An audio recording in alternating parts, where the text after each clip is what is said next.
Hai semuanya, selamat datang. Nah, bagi kalian nih penggemar drakor, pasti pernah nonton atau minimal tahu lah sama drama Korea yang judulnya It's Okay Not To Be Okay, yang emang juga sempat viral juga waktu itu tuh, dimana sang pemeran utamanya diceritakan adalah orang yang kaya raya, memiliki sebuah mansion yang mewah gitu di tengah hutan, dan mempunyai masalah mental bipolar. Nah, di dalam cerita drakornya itu, rumah yang kayak istana tuh di tengah hutan dibuat sama orang tua atau sepasang suami istri yang ingin hidup damai jauh dari perkotaan ceritanya. Sayangnya, meskipun udah mewah-mewah nih dibangun, tetapi di rumah itu terjadi sebuah tragedi yang mengerikan banget, geng. Apalagi kalau bukan pembunuhan. Nah, kalian udah tau lah, kalau Mr. Things itu banyak banget kejadian nih, hal-hal yang kayak film kejadian juga kok di dunia nyata. Dimana kisah tragis ini merupakan kisah tentang sepasang miliarder dari Amerika yang bernama John dan Anne. Nah, yang pria ini bernama John Bender yang lahir dan besar di Amerika. Sejak kecil memang dia dikenal anak yang jenius, geng. Soalnya pinter banget, apalagi hitung-hitungan. Ya nggak heran makanya sampai gede jadi kaya tuh, pinter ngitung duit. Emangnya lu hobinya malah ngabisin duit? Nah, banyak orang yang bilang kalau kepintaran dimiliki John ini karena gen memang dari bibit orang tuanya yang juga merupakan pengusaha sukses. Jadi orang tua juga pinter lah. Pokoknya si John ini termasuk anak yang mempunyai IQ di atas rata-rata. Kalau ngomongin kehidupan akademisnya udah deh, nggak usah diceritain, pasti lancar jaya, cemerlang, geng. Sampai dia dewasa nih, akhirnya dia bekerja di kawasan Wall Street. Yang kalau di sini semacam apa ya, bursa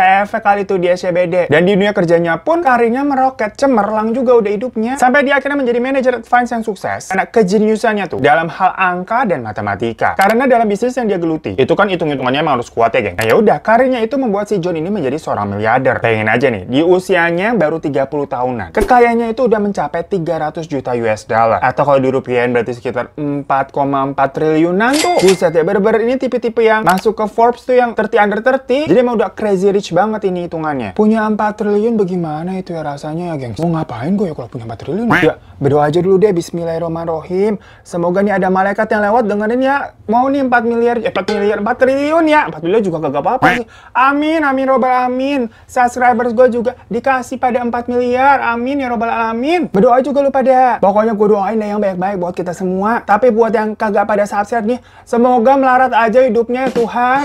Nah, pokoknya setelah mencapai kesuksesan hidup tuh, kesehariannya John ini berjalan aman-aman baik. Sampai pada suatu hari temannya mengenalkannya ke seorang perempuan bernama Anne. Dengan nama lengkapnya Anne Patton. Nah, Anne ini merupakan kayak perempuan bertubuh mungil dan cantik gitu lah, gengs. Ditambah bisa dibilang, dia ini juga sekelas sama si John. Karena berasal dari keluarga yang terpandang. Dimana ayah Anne ini merupakan seorang banker yang sukses. Sedangkan ibunya adalah seorang desain interior. Nah, di awal pertemuan mereka, keduanya ini udah saling tertarik. Dan setelah udah ngobrol-ngobrol lebih dalam, ternyata mereka memiliki masalah yang sama dalam hidupnya. Yaitu mempunyai masalah kesehatan mental, di mana mereka berdua ini merupakan penderita bipolar. Itu adalah suatu kondisi di mana emosi seseorang ini bisa naik dan turun secara drastis dan ekstrim juga sih. Misal kalau lagi marah nih, marah bang, tapi bisa nih dalam sekejap tahu-tahu itu orang jadi seneng gitu tanpa alasan. Jadi sulit mengontrol emosinya, geng. Nah, yaudah, karena mereka berdua ini merasa cocok karena punya kesamaan tadi ya, mungkin mikirnya ini bisa saling mengerti satu sama lain. Akhirnya mereka memutuskan untuk hidup bersama dengan tenang dan memilih kayak suatu tempat terpencil lagi. Dan tempat yang mereka pilih adalah sebuah hutan di daerah Costa Rica di wilayah Amerika Tengah. Karena di tahun 1998, John itu memang sudah membeli tanah, atau lebih tepatnya hutan sih, karena itu beberapa hutan gitu. Jadi maksudnya ini ngomongnya beli hutan kali ya, dengan luas 5.000 hektar, seharga 20 juta dolar Amerika. Pokoknya hutan di Costa Rica itu bisa ditempuh selama 5 jam perjalanan dari Amerika. Jadi kebayang dong jauhnya kayak apa. Nah, di dalam hutan itu, dia membangun sebuah mansion yang besar. Pokoknya megah banget dan dengan arsitektur yang unik. Konstruksi mansion itu dibangun selama 4 tahun, gengs, dengan total 500 pekerja. Kenapa bisa lama banget? Karena benar-benar emang detail dan emang sulit juga pengerjaannya. Pokoknya konsepnya tuh eco-friendly. Dengan fasilitas ada kolam renangnya, ada helipad ya, pokoknya lengkap. Kalau dipikir-pikir mah rumah petakan kita itu kamar mandinya juga gedean kamar mandi mereka kali ya daripada rumah kita. Dan mungkin kan ada yang berpikir juga nih kayak, aduh nggak takut tuh tinggal di dalam hutan. Kan banyak hewan-hewan liarnya. Nah, si John ini emang jiwa-jiwa panci petualang yang cinta banget sama binatang. Dia memang sengaja tuh tinggal di situ dan mendedikasikan tadi mansionnya untuk jadi kayak semacam shelter, mengobati hewan-hewan yang terluka, dan menjadikan tempat itu kayak sebagai suaka hewan juga. Akhirnya setelah menikah dengan Anne di tahun 1999, tepatnya 1 tahun setelah rumahnya itu atau mansionnya selesai, mereka langsung cus tuh pindah ke sana. Dan mansion itu mereka beri nama Boracay. Setelah beberapa lama tinggal di sana, ya gimana pun juga kan namanya tinggal di tengah hutan ya. Jadi John ini banyak tuh menyewa orang-orang untuk patroli melindungi mansionnya dan hewan-hewan yang ada di hutan. Karena kan dia emang pecinta hewan tuh. Tetapi karena itu, para pemburu liar ini jadi benci sama si John. Jadi mereka ini nggak bebas dong. Banyak yang patroli. Dan selain itu, banyak juga nih orang asli yang di daerah sekitar situ. Ya notabene ini kelas menengah ke bawah ya. Itu pada iri, gengs, karena tidak dipekerjakan sama si John. Jadi Jadi si John ini malah kayak ngambil orang-orang atau pekerja yang profesional jatuhnya dari kota-kota. Yang alhasil John sama Anne ini kayak nggak disambut sama warga sekitar dan malah jatuhnya dibenci. Sampai sering dapat teror gitu, geng. Nah, hal itu membuat istrinya si Anne ini justru jadi stres dan ketakutan tinggal di sana. Karena takut terjadi apa-apa. Akhirnya Anne sama John ini menyewa jasa militer untuk melindungi rumah mereka. Kalau tadi kan ibaratnya nyewanya tuh nyewa orang-orang jadi satpam untuk patroli. Kali ini udah kelasannya militer, geng. Yang ditugaskan untuk menjaga rumahnya. Jadi ini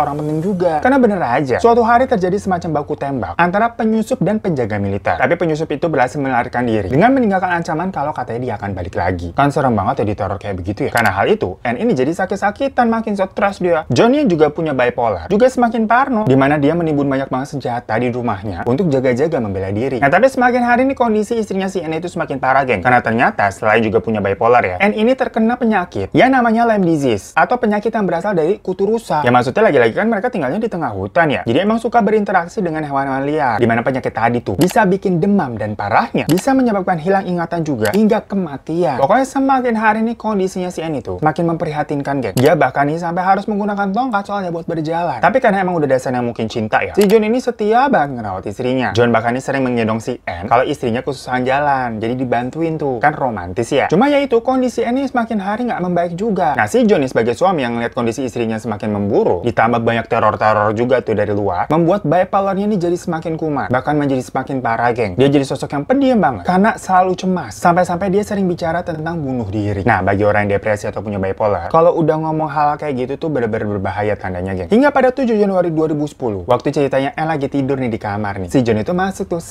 nyamperin istrinya, terus tiduran tuh di sebelah Anne. Tapi di situ tau-tau dia bilang sesuatu yang aneh banget, geng. Dia bilang kayak gini, kamu nggak akan pernah tahu gimana rasanya bangun dan ngelihat pasanganmu mati di sisimu. Nah, si Anne ini kan masih kayak krep-krep ya, dari masih tidur gitu, tata dengar suara suaminya. Pas dia melek, dia ngelihat John udah nodongin pistol ke kepalanya sendiri, gengs. Yang langsung panik banget lah, bangun kaget pas begitu kan si Anne. Dia mencoba tuh katanya merebut pistolnya. Sayangnya Anne gagal karena John akhirnya menembakkan pistol tersebut di kepalanya hingga tewas di tempat. Dengan posisi ya tiduran udah di samping kasur, di sampingnya Anne tuh. Creepy banget nggak? Kayak mimpi bukan sih ini? Soalnya kan Anne ini masih baru bangun gitu ya, tahu-tahu begitu jedor. Nyawanya dia juga belum ngumpul gitu. Dan mendengar suara pistol tadi, para penjaga yang berada di luar langsung masuk ke dalam untuk mengecek apa yang terjadi, kirain kan ada penyusup. Tapi ternyata mereka menemukan si Anne yang lagi megangin tangannya si John yang sudah bersimbah darah. Nah, di situ penjaganya pada langsung nelfon ambulan. Cuma sayangnya ya John itu udah meninggal di tempat. Karena Anne ini kondisinya shock dan dia kan juga lagi sakit ya, lagi lemah, jalan aja kagak bisa. Akhirnya Anne ini juga sekalian dibawa ke rumah sakit di kota. Nah, pas udah sampai rumah sakit nih, dokter yang menanganinya itu langsung shock. Jadi semua orang nih shock sampai kaget-kaget karena ngelihat si Anne ini tuh kurus banget, pucat, pokoknya kayak orang kurang gizi. Padahal kan maksudnya ini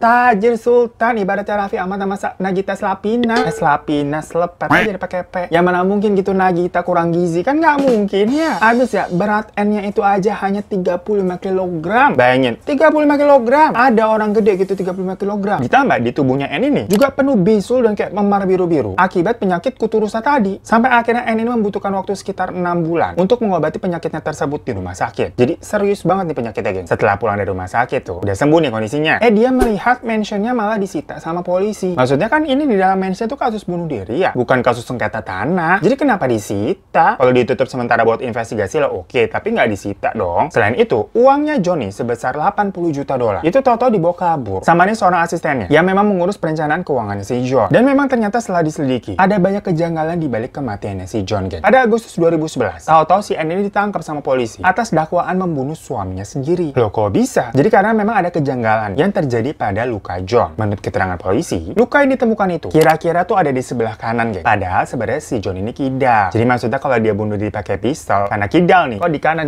Jadi begini dong, kan aneh banget. Harusnya kan gini, berarti lukanya harus di sebelah kiri. Dan kejanggalan lain adalah peluru John itu tembusnya tuh sampai ke belakang telinga, di sebelah kanan juga. Nah, maksudnya biasanya normalnya kalau orang yang mau bunuh diri itu adalah masukin pistolnya ke mulut gitu kan, atau ke sini nih, di sini posisinya, pokoknya di tengah lah, di sini atau di sini, kan serem kan. Tapi ini tuh kayak di sini gitu, kayak aneh gitu loh gini. Habis itu kejanggalan selanjutnya, tidak ada bekas bubuk mesiu di tangannya si John. Padahal kalau bunuh diri dengan tangan sendiri, harusnya kan bubuk mesiunya itu ada di tangannya dong, habis muncrat tuh tembakannya. Dan selain itu memang ditemukan juga ada tutup telinga di sekitar jasad John ini ditemukan. Jadi polisi menduga kalau John dibunuh saat dia sedang tidur. Selain itu, si bubuk mesiu yang harusnya kan ditemukan di tangan John ya kalau dia bunuh diri pakai tangan, malah ditemukannya itu di bantal, guys. Nah, jadi polisi menduga kalau bantal itu digunakan untuk meredam suara dari tembakan pistol, jadi pakai bantal dulu gitu, guys. Nah, masalahnya ada di kamar tersebut kan cuma si John sama si N aja. Ya jadilah si N ini menjadi orang yang tersangka satu-satunya karena bersama John sebelum dia ditemukan tewas. Habis nggak ada tersangka lain. Nah, menurut polisi, motif N ini adalah untuk menguasai seluruh hartanya si John. Termasuk memang ada batu mulia dan berlian yang gede banget yang ditemukan polisi di mansion tersebut yang ditaksir tuh harganya 20 juta dolaran. Namun saat persidangan, pengacara N melakukan pembelaan dong dengan berkata hal itu nggak mungkin lah, orang ini N juga udah jadi istrinya, ngapain ngerebut harta suami sendiri. Mereka juga saling cinta kan. Apalagi ditambah melihat kondisi fisiknya si N yang lagi sakit, lagi lemah aja begitu, jalan juga kagak bisa. Boro-boro ngebunuh orang. Akhirnya pada bulan Agustus 2013, N kemudian dibebaskan oleh persidangan atas pembelaan dari pengacaranya tadi tuh. Tapi saat itu jaksa penuntut umum nggak terima dan malah mengajukan banding karena yakin nih N ini bersalah nih. Akhirnya kayak di film-film gengs, N sama jaksa penuntut umum itu kayak berantem sampai sidang berkali-kali karena dari kedua belah pihak nih ngajuin banding terus, pokoknya alot banget gengs. Sampai sebenarnya N ini tuh sempat divonis 22 tahun penjara, tapi karena waktu itu bandingnya dibatalkan nih, terus dituntut lagi, terus banding lagi gitu terus sampai pada tahun 2020 kemarin saat sidang mau dijadwalkan baru lagi, tahu-tahu si N ini hilang, kabur dia dari Costa Rica. Mungkin udah capek dan malas juga kali ya, kagak selesai-selesai hukumnya. Jadi sampai sekarang nih belum kelar karena kabarnya N ini nggak tahu di mana. Apalagi masa pandemi gini ya, tambah ngumpet lagi dia nggak keluar-keluar, nggak kelihatan.